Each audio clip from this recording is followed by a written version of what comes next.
So I always tell schools the fact that you haven't had an incident of violence in your school has nothing to do with what you've done to prevent it. And I don't care what you've done.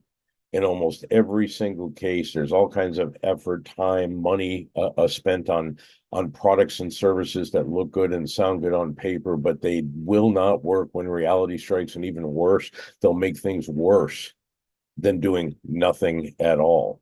So, to get back to my statement, the fact that you haven't had an incident of violence has nothing to do with what you've done to prevent it. Rather, it's only because you haven't yet been chosen. Because here's the fact: if you are chosen, the victim counts are going to be high and they're not going to be good unless there's something put into place to actually stop that from happening. And the things that we're doing right now, again, I mean, I don't care who they come from. The FBI, Department of Homeland Security, your local police department, Alice training, wherever they come from. If you really think about it, we have failed at school security, and everybody that we have consulted to this point that have played a major role in this effort to secure our schools are part of that. So if we go back to them every time there's an incident of violence and think that this time they're going to find the right answer, I would think it's time to think again and start to look to different sources and start to change our mindset about what it really takes to secure our schools and the people inside of them. 23 years ago, Columbine is really the incident that started this national effort to keep schools secure. And it brought together these so-called experts and to an imaginary table, law enforcement, military, doctors, educators, and I could go on to come up with a way to make sure that violence does not infiltrate our schools ever again so that we don't ever have a repeat of Columbine. Well, 23 years later, we had Uvalde, Texas, and the results of Uvalde, Texas, or the victim counts in Uvalde, Texas, were actually worse than they were in the triggering incident of Columbine. And in between, we've had numerous incidents that have been worse than the triggering incident of Columbine. So, what is that? And things like Sandy Hook, Parkland, Virginia Tech, and I could go on and on. So, what does that tell us? That tells us that the effort that started with the triggering incident of Columbine to keep our schools secure has failed. And I don't mean this to be derogatory. I don't mean this to demean anyone. The effort has been well-meaning. The effort has been heartfelt. It just hasn't worked. So it's time for new. It's time for change. I see products and services popping up all the time in the name of security. And a lot of them schools will actually adopt and take in and spend tons of money, thousands, tens of thousands, in some cases, even hundreds of thousands, and they do nothing to ultimately secure or even enhance the security of these schools. So I want to start looking at these products and services and reviewing them for you so that if you're a school that's considering adopting one of these products or services that are out there, those that start to get attention, I'll be able to help you a little bit and give you some things to think about before you actually make the decision to pull the trigger. What works, what's not going to work, what looks and sounds good on paper, but won't work when reality strikes, what will work when reality strikes.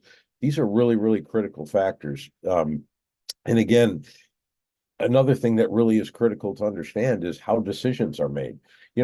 We have school boards and administrative staffs that make decisions for our schools.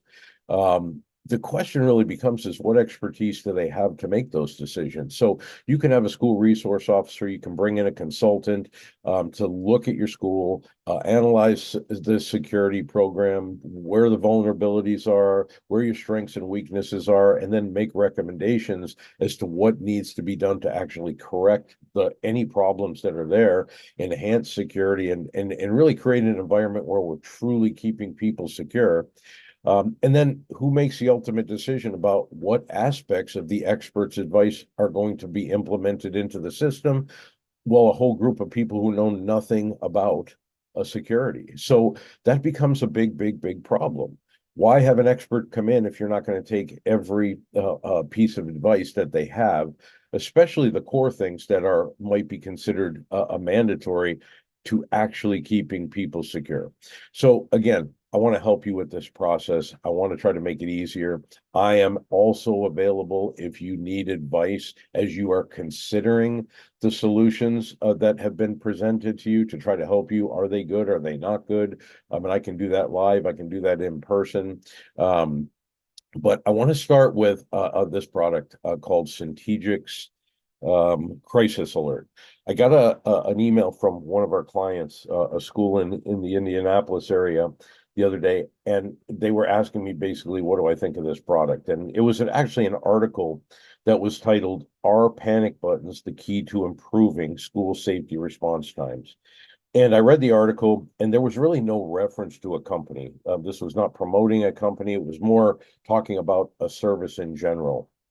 And but ultimately, after doing some research, it really became fairly apparent that the company that really is the inventor of this and the I guess the flagship company for this actual type of service is Centegix, and the product is called, like I said, Crisis Alert. So I started to look at it, and one of the things I found is that you'll see in one of the slides, the initial slides here, that they have over 12,000 or 1,200 schools that have actually taken this product and service, implemented into their system, and which is pretty significant. So I thought, well, this may be one that I really need to review because that's a pretty significant number of schools, and probably means that other schools are considering it as well. So I thought this worthy of consideration. Again, I don't mean anything negative to this organization. I don't mean any disrespect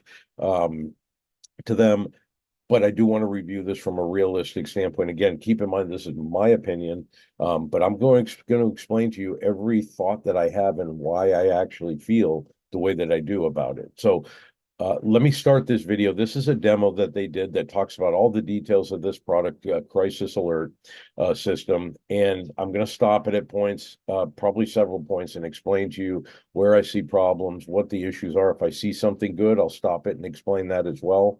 But this is critical that you understand this, that this is a product or service that you're going to be looking to implement into your system. So I'm going to go ahead and start this. You may see me shaking my head in what appears to be disagreement. Sometimes it's disbelief. Sometimes it's just pure disgust about what I'm hearing.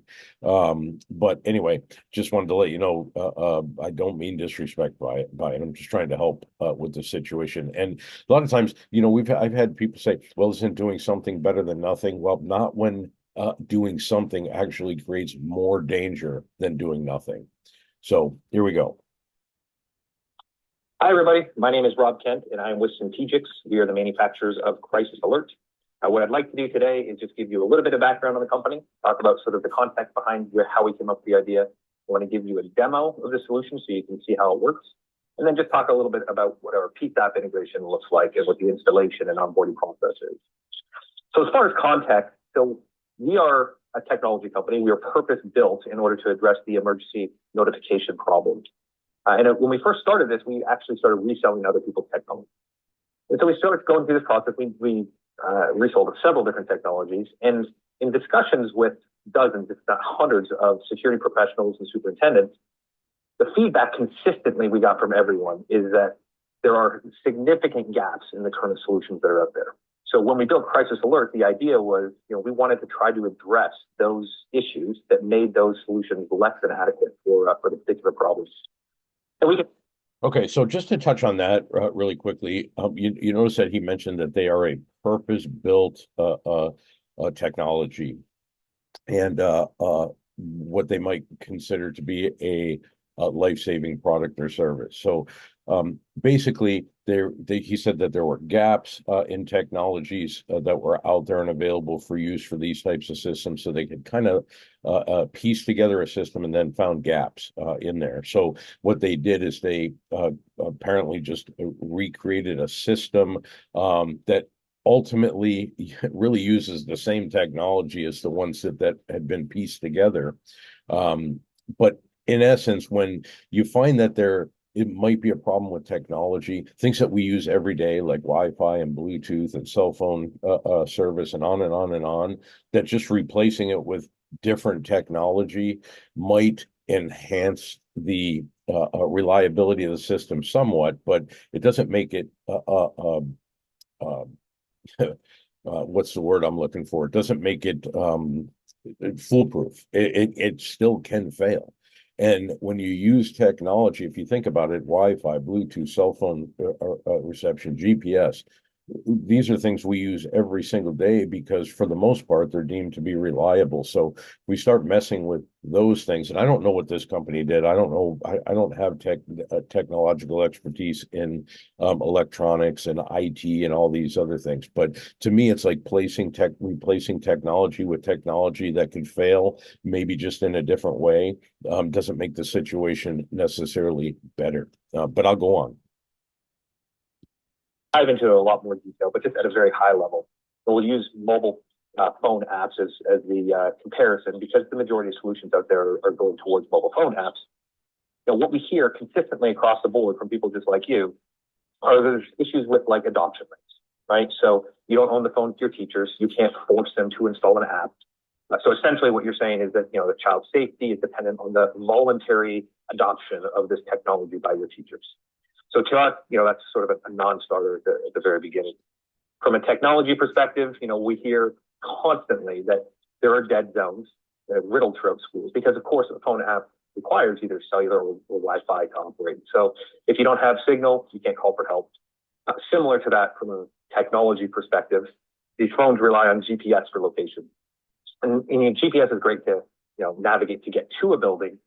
But once you're inside of a building, GPS can't tell you where inside that building you are. And if there's multiple floors, it definitely can't distinguish between those multiple floors. And so we get feedback constantly that, from a location perspective, especially for emergency first responders, phones just don't cut it. Okay, so let me just stop here and address several issues here. Number one, he's talking about comparing this crisis alert system to mobile panic apps. I have never been a big fan of mobile panic apps. I think they're just ridiculous. They are absolutely part of this. Looks good, sounds good on paper, but not only does not work when reality strikes, they actually make things worse than had we not done anything at all or even talked about this in the first place. But a couple of things I want to draw out here. Number one, he mentions terrible adoption rates. Teachers don't want to put an app on their phone and on and on and on. Here's the deal. I for the life of me, I can't understand this. And I'm sorry if I sound harsh, but on this, but I am passionate about this. Adoption rates, talking about adoption rates when it comes to teachers in classrooms is absolutely absurd. Teachers are employees and of an organization, and organizations have rules, they have regulations, they have many things that are put in place designed to keep kids secure, and that's what I'm going to focus on because that's what we're talking about here. When you're the employee of a company, you do what you're told to do.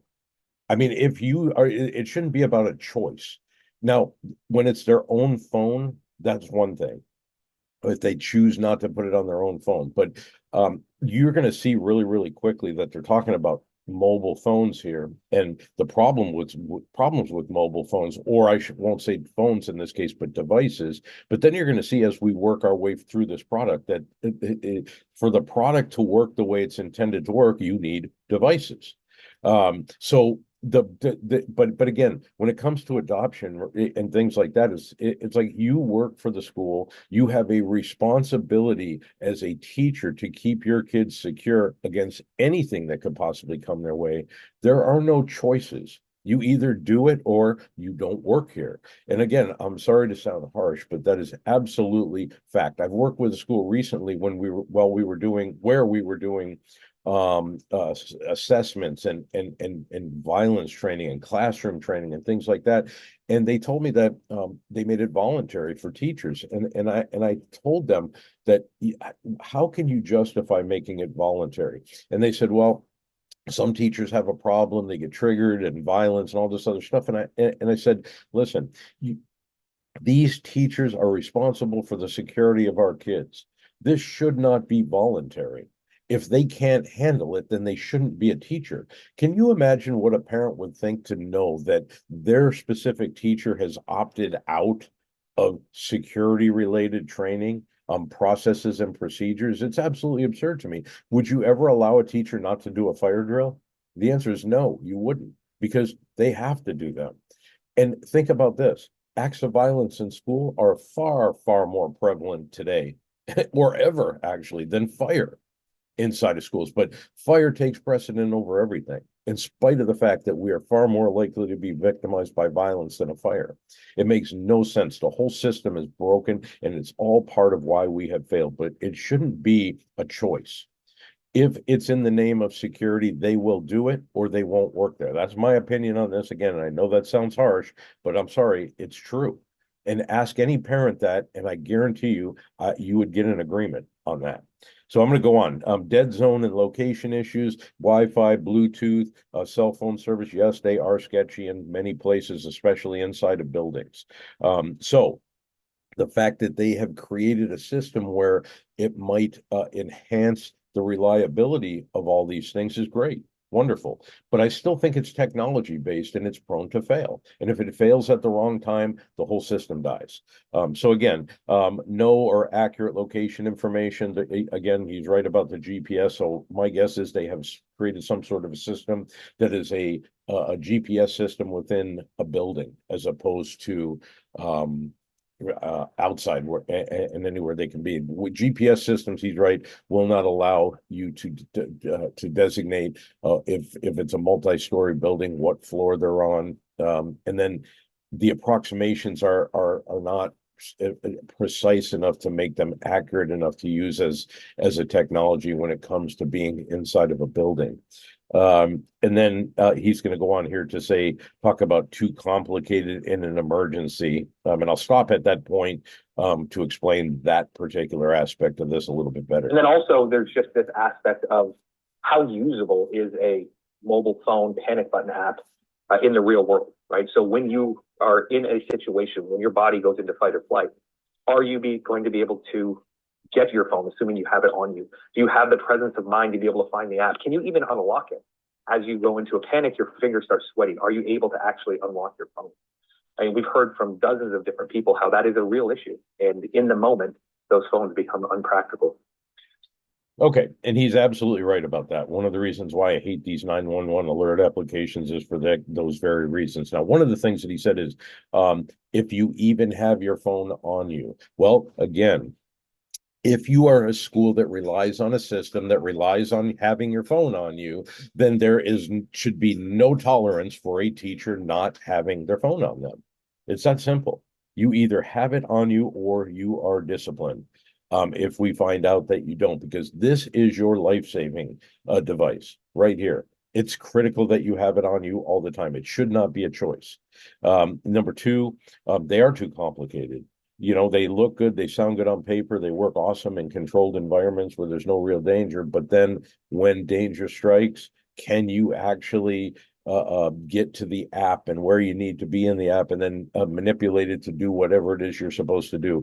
The answer is, in a real life situation where your heart rate's 200 plus beats per minute because you're scared to death, no, not going to happen. And do you want teachers focused on that? Or do you want them focused on keeping their kids secure and keeping themselves secure? So again, absolutely right on most of these things. They may have solved some of these problems, but that's as of right now. You'll see as we go through this, they kind of get reintroduced back into the system as we move along here. These are the problems that we were trying to solve when we built the Crisis Alert platform. So the other big thing that we were trying to solve for, it's not only that active shooter situation. Of course, that active shooter situation is super important, something we absolutely have to be prepared for. But it's not something that happens every single day. It's something that we want to address through Alyssa's law, of course, but there are other things that happen inside of the school every single day that require rapid notification, that require rapid response. Some of those things are life-threatening events, right? So when we built Crisis Alert, we wanted to make sure that it could apply to that hopefully never happens active shooter situation, and then all of those day-to-day things that happen. Right. So as we go into the demo, I want to show you how we address both of those different scenarios. Okay, so this is another problem. Alert systems, when it comes to acts of violence, can become very quickly watered down, I guess, is the best way to say it, when you use it for multiple different things. If you're using a system, for example, some of the 911 alert applications allow you to send messages for all kinds of different things. In this particular case, you'll see that there are two different types of alerts, and the reason for the alert is completely different one from the other, which will create a whole bunch of other problems. But when you have a device on you or a system that is constantly going off for things other than its real created reason to exist, in this case, an active shooter situation or an act of violence, or if in this case it wasn't really created, if that wasn't the ultimate purpose, an active shooter is just a byproduct of the entire product, then it's not going to work well.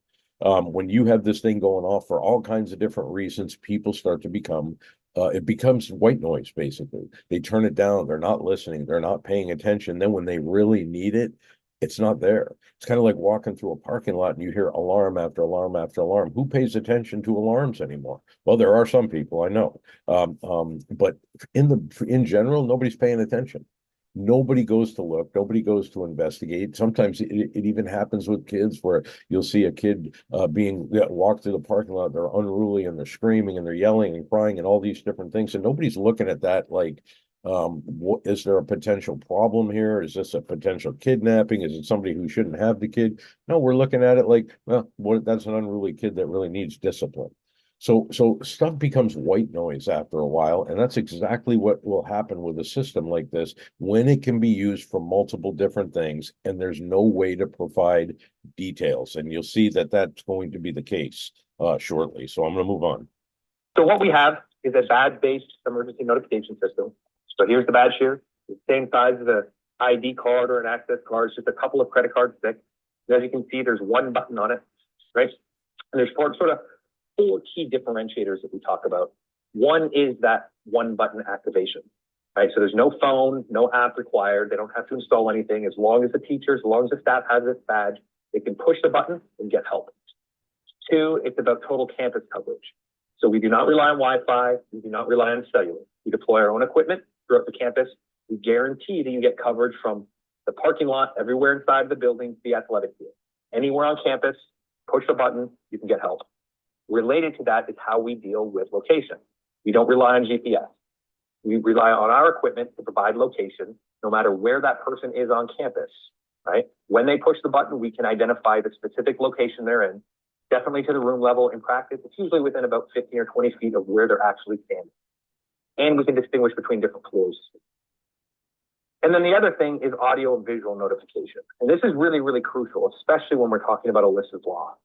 Illicit law is great. It's fantastic. It's definitely a step in the right direction. It's obviously important to notify first responders as quickly as possible if there is an active shooter event that happens. The challenge comes in the first couple of minutes of that event, right? If we look at the data from the FBI. So I want to stop there. I'm just going to just back this up just a hair. Okay. Some really good things here. Or at least as it sits right now. Keep in mind that I'm working through this this demo as they discuss certain aspects of this. So what looks good right now may not look so good a few minutes from now. But anyway, one button activation, awesome, incredible. But what you're going to find is it's one button activation, but it's not that simple. You'll see what I'm talking about shortly. Location accuracy. You'll see how that works in just a minute. Looks good, sounds good right now. Is it going to be helpful? In the end, I will argue and tell you kind of a spoiler here. In this particular situation, the way this works, it's not only not going to help, it could actually make things worse. And then total campus coverage, again, good thing.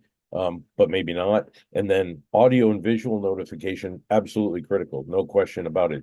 Video becomes difficult because it's just almost impossible to follow a subject through a series of cameras and know exactly where they are just by visual. The audio part of this, absolutely critical. You'll see as we go through this. So that's a good thing, no question about it. But again, this is stuff that may or may not look good now, but may become, if it does look good now, becomes a problem very, very shortly, and you'll see that. First couple of minutes of that event, right? If we look at the data from the FBI, the average response time from your local emergency organization, once they're notified, is between about 3 and 8 minutes, 3 on the short side. The challenge with all these active shooter events is there's a huge volume of casualties that happen at the very beginning of these events. And look at Parkland as an example. In the first minute and 45 seconds of that event at Parkland, there were 24 casualties. If it takes emergency organizations about 3 minutes to respond on the fast side, there's no way that they can get there fast enough to intervene in order to be able to help in that first minute and 45 seconds, those first few minutes. That is why we link into lights and sound. It is so imperative that everyone on campus knows that there's an event that's happening. Give them the opportunity to get to safety. Give them the opportunity to get behind a locked classroom door, behind a hard corner. Okay. These are great statistics, but they tell us a lot. But what they also tell you is, while something may speed up a process of getting help there, if they're not there within the amount of time they need to be there, it still does nothing. And this is a perfect example. He talked about Parkland, where he said 24 people were killed in the first 60 seconds. And it didn't last much longer after that. So the problem is that if you can't get help there within that first 60 seconds, it doesn't matter whether help is there in 2 minutes, 3 minutes, 5 minutes. If they're not there in the first 1 minute when everybody's being killed, it doesn't help. Now, it might help overall in getting the scene secure more quickly and get medical treatment to people more quickly and things like that, no doubt. But it's not going to help in this time when people need to stop, have a problem that is deadly, and they have no way of stopping it. Law enforcement's not going to be there. The only people who are there are the people who are there. We call this time the life or death gap. It's the time that starts the second you know and understand there's danger to you or someone you love and care about, and it expands until the time you know 100% for certain that danger is over. It can be seconds, several seconds, minutes, many minutes, and in some cases even hours. But here's the deal: if you're in it, even if it's seconds, it's a lifetime. Why? Because a lot of damage can occur in just a matter of seconds. He just said 24 people in 60 seconds in Parkland. So again, it's not a bad thing to have a product or service that allows law enforcement to get there more quickly. The problem is, or the question is, does this one actually do that? Or does it just sound like it might do it, but not really? We'll see as we go on. The other thing I should mention too is one of the other problems with school security is that we are just always assumed to be victims. If somebody has a gun, we lose. And we have to do everything we possibly can to make sure we don't lose. So what happens is you can have one person with a firearm controlling 300, 500, or even 1,000 people in schools sometimes, depending on how big it is. We have this mentality that we're victims, and every product and service, the purpose of it is designed to, first, the premise is you are a victim, you'll always be a victim, but how can we use this product or service to minimize the exposure time in which we are victims and get the heroes there to help us? Well, that never happens. And if you think about it, in a situation like this, 60 seconds, 24 people killed, you could have 5 police officers out in the parking lot when this problem started, and they still wouldn't have been able to stop those 24 people from being killed. Now, this situation went on a little bit longer, and many of them do. They don't all only last 1 minute, but less than 5 minutes. It says right here on this slide is the average. Average time to notify law enforcement, and then average time to respond. Again, average time to notify is 5 minutes. So even if we reduce that, and it reduces this average time to respond accordingly, might help, but it doesn't necessarily resolve the problems. Again, we're looking at the wrong solutions. And this is why we keep having problem after problem. So I'm going to go on. There's never been a case where an active shooter has breached a locked classroom door. So that is the number one way to keep your kids safe in these kind of situations. This is why we link into lights and sound to let everyone know that something's happening. I'm going to show you exactly how that works. So what we have It's one badge.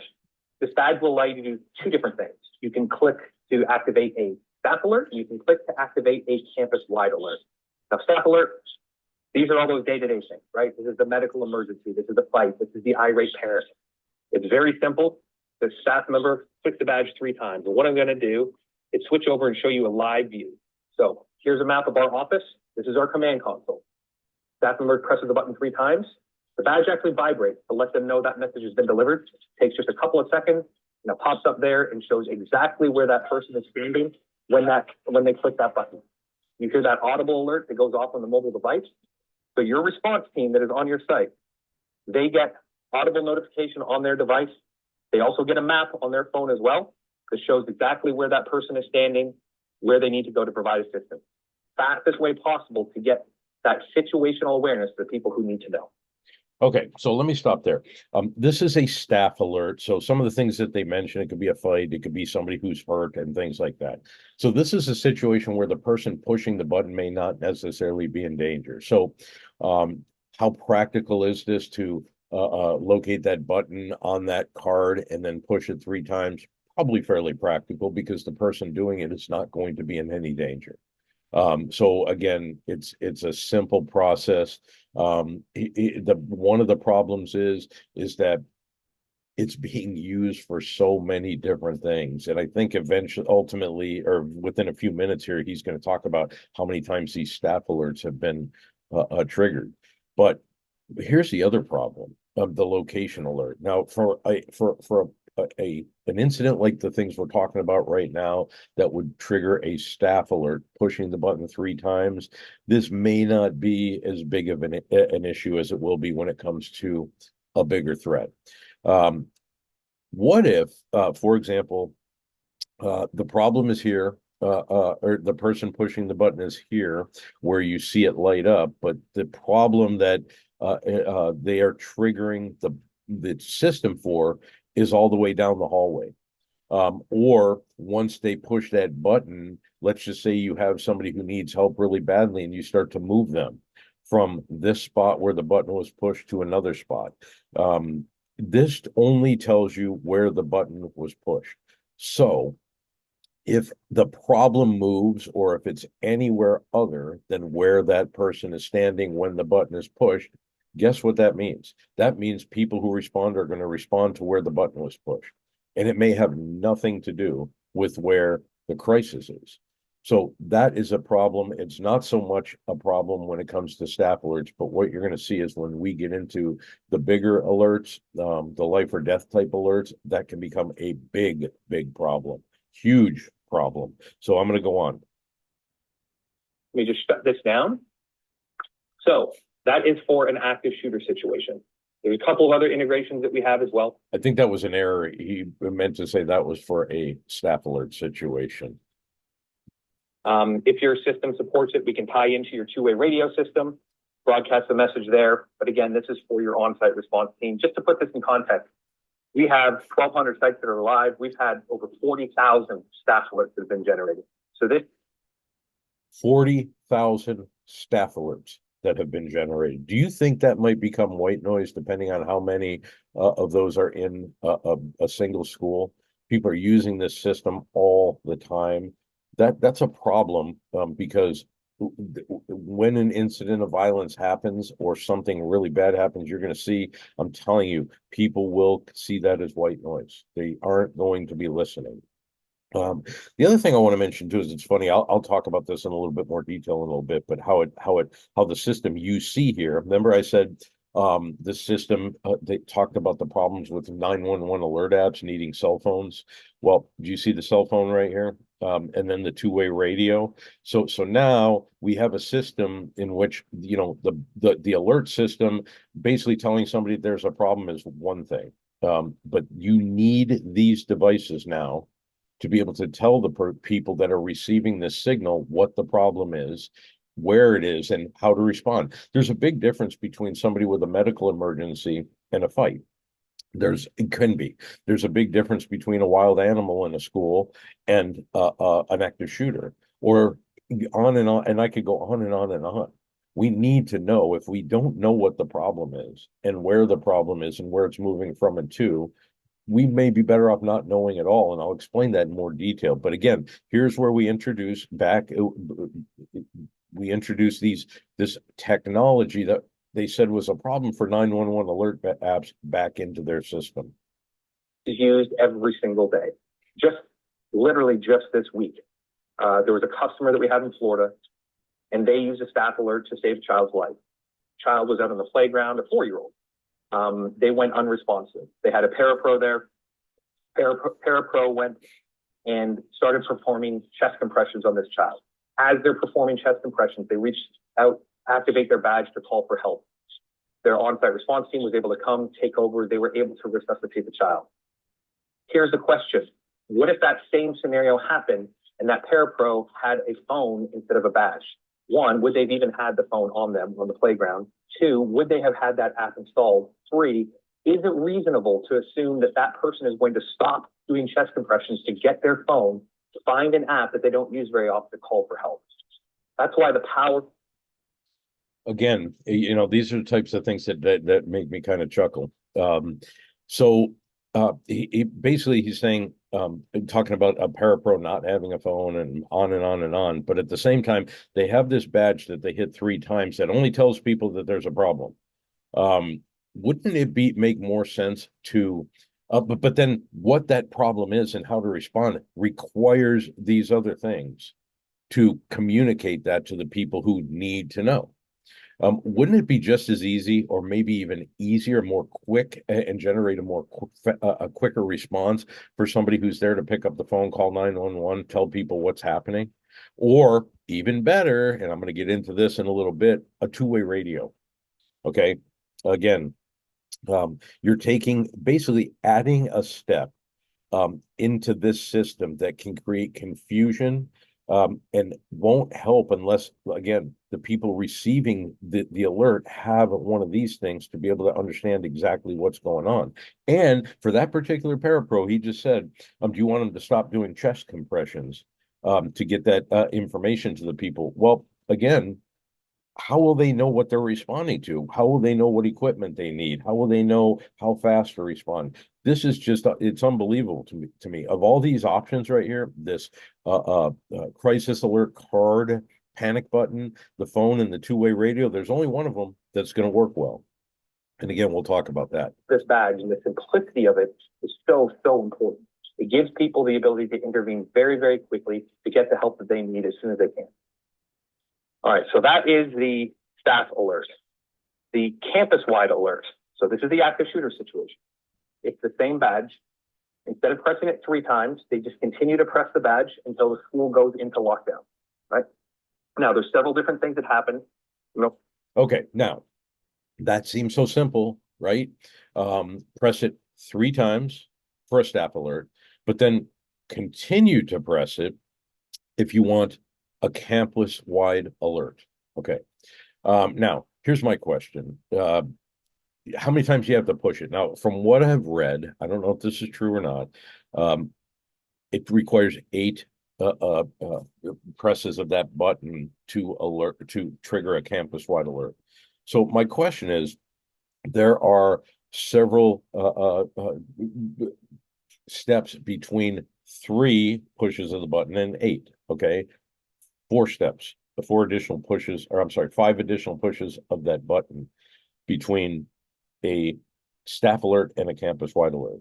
What happens if you are going through, you push that button 3 times and you get distracted and can't continue at that very second? So you stop at 3. How long does it take for the system to trigger that staff alert before it knows that you have to trigger that staff alert versus they're going to continue to press the button? What if I stop at 5? And then I have to come back to it. Do I have to start all over again? Has a staff alert now been triggered because I didn't get all the way to 8? And I don't know, maybe there are answers for this, but these are the things that I would be concerned about. But then when your heart rate's 200 plus beats per minute, think about that. It seems really simple to sit there and push that button 8 times. But is it? And then what happens once the campus-wide alert is triggered. This is going to become more interesting and more concerning as time goes on. So I'll walk you through them one at a time. First thing, your on-site response team does get that audible alert. They do get that map on their phone as well, so they know what's happening. I don't know if you can see on the video, but these are strobes that are up here. So they start flashing red. Now these strobes, we install those in every classroom. We put them in every hallway, at entrances, every 60 feet, at every intersection. We put them outside the school as well. In a bigger room, we're going to put multiple strobes. The idea is that anywhere someone is on site, we want them to be line of sight in one of these so they can see what's happening. These strobes also beep as well, so they get an audible alert. The other thing we do is we take over every single screen inside of the school. So every single screen gets this customizable lockdown message. So if you've got kids that are doing second language training or have headphones in, they're going to have this message right in front of them. Then we also broadcast the message over the intercom. Lockdown, lockdown, lock the doors, stay away from the windows. That message is completely customizable. Okay, now, an alert goes out. Now, keep in mind, the campus-wide alert, I was watching another one of their videos, and basically the person who was presenting this said a campus-wide alert could be anything from a tornado to an active shooter. Now, I want you to think about that. Is there a difference in response between a tornado and an active shooter, someone who's physically inside their school trying to kill people, versus something that may or may not get to them? How critical is this? How likely it is that the problem can get to me? But the fact of the matter is there's a huge difference between the two. And what other types of things can trigger a campus-wide alert? The problem is that this system sends a general alert. Lock down, lock all the doors and stay away from the windows. You heard that. That may be good in some types of incidents, but others, that is not the response. Second of all, that sends the same alert to someone, whether they're 10 feet away from the problem or whether they're a mile away in a different facility. Don't you think that it's possible that if you're 10 feet away from the problem, the resolve may be different than it is if you're quite a ways away, even if you're way on the other side of the building? The threat is on the lower west side of the building, but you are on the upper east side of the building. And you have plenty of time. Locking down is great if you're close to the threat, but if you're farther away from the threat, maybe you should get out instead of locking down and hoping that the threat doesn't get to you. So again, these are general solutions to problems that need specifics.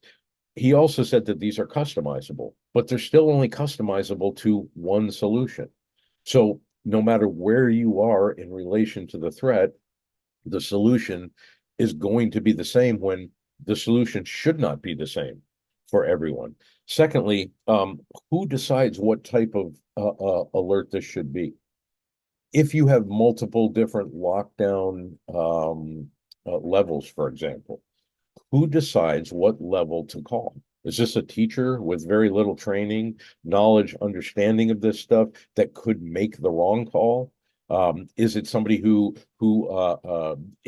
makes a determination for what the response should be based on what they are facing at the time, but doesn't apply to anyone else? These things create problems. You cannot have standardized solutions to acts of violence and many other things for that matter, but we're focused on acts of violence. Standardized solutions like this actually create more danger than never talking about this at all, and let people just do what they do based on what they're seeing and feeling at the time. So anyway, I'm going to go on. You can play it in multiple languages. You can have it repeat, right? And so just to walk through it again, so we activate it from this badge, these strobes, right? Which we'll talk about in a minute.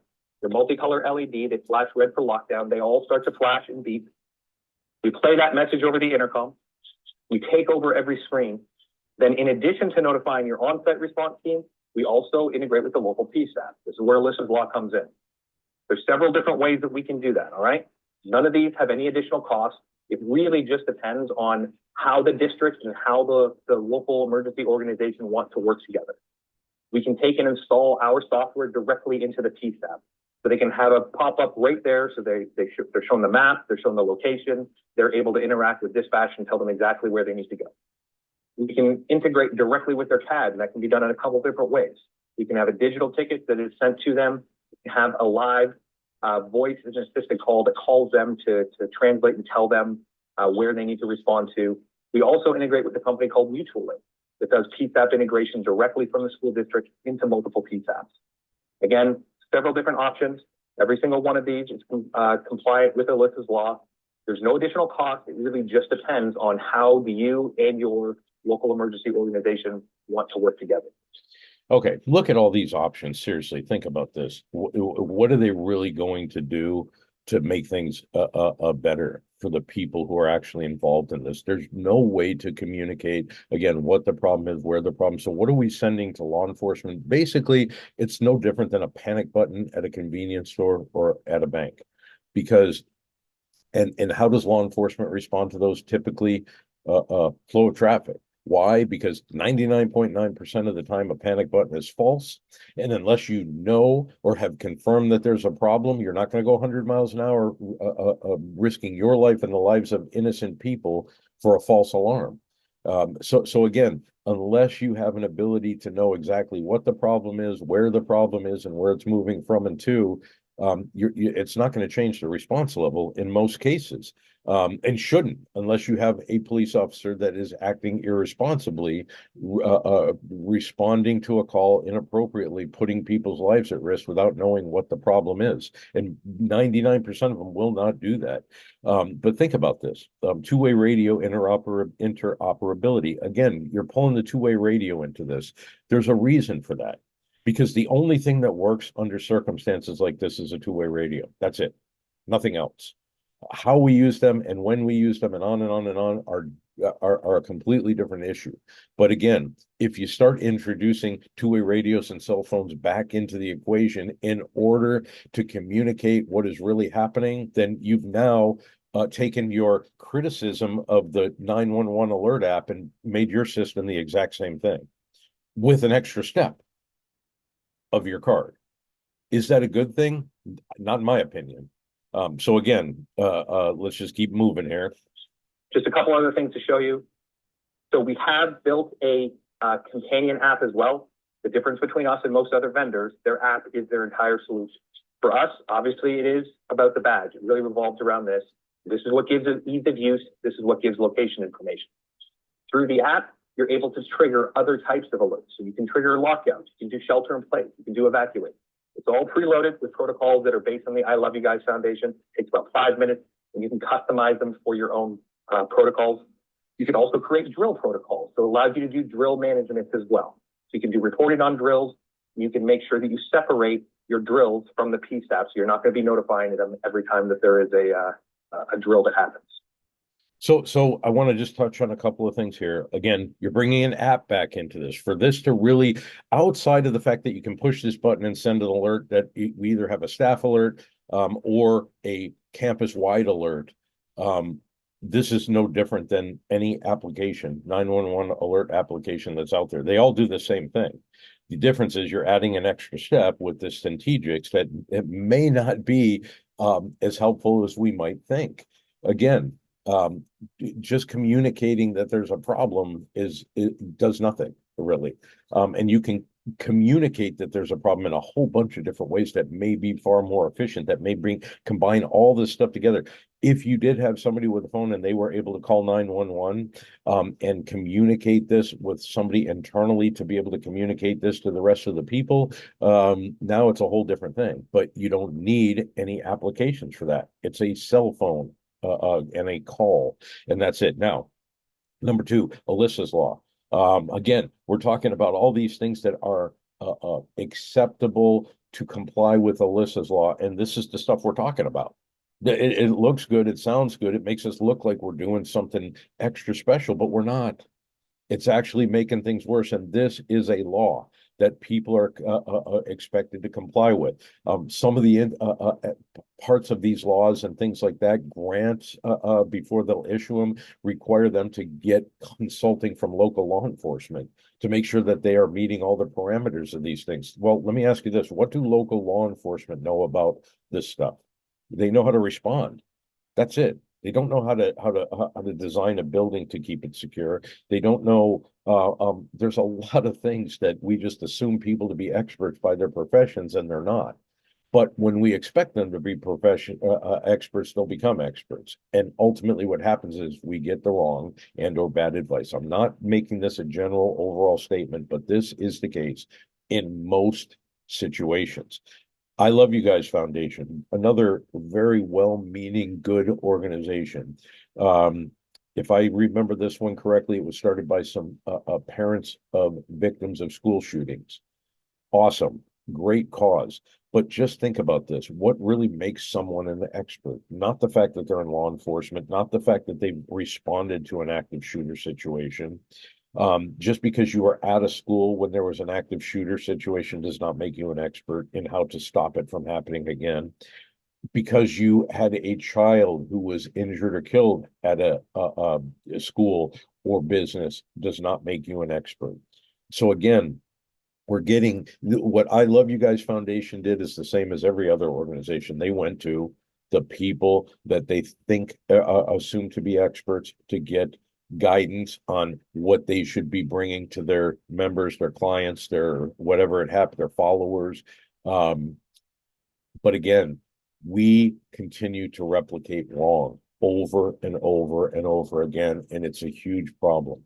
So let me go on and conclude here. From a technology perspective, obviously there's lots going on in the background, but our engineers have actually done a really good job of making it simple for the end user. That gateway device that you see there in the bottom quadrant, that's the only thing that gets plugged into the network at the school. Typically, it plugs into the server room, and it's just a straight Ethernet connection. It's used to communicate outbound to our cloud environment. Everything else inside communicates over a wireless mesh network, which is a combination of Bluetooth, low energy, and Zigbee. The combination of these protocols gives us really, really good range. We get about 800 feet, badge to beacon, and it gives us a self-healing network. So kids will be kids. If one of these fails or a kid takes a baseball bat and bashes one of these out, it's not going to destroy the network. The network will continue to operate. People can still trigger alerts. Location will still be able to be identified. Because it's an emergency notification system, it's not okay for you to find out that a badge is not working when someone presses it. So we monitor every single device remotely. Someone inside of our company right now knows what the battery life is of this, how fast it's draining, when it needs to be replaced. All of these devices are battery operated. That battery will last 3 to 5 years. It gives us a few different benefits. One of the benefits is that it makes installation incredibly simple, right? They attach through a magnet onto the ceiling. We can do a installation in your school. A decent sized high school, we can do it in about 6 hours. So very, very quick and simple installation. We provide all the training. We provide all of the material that you need to train all of your staff as well.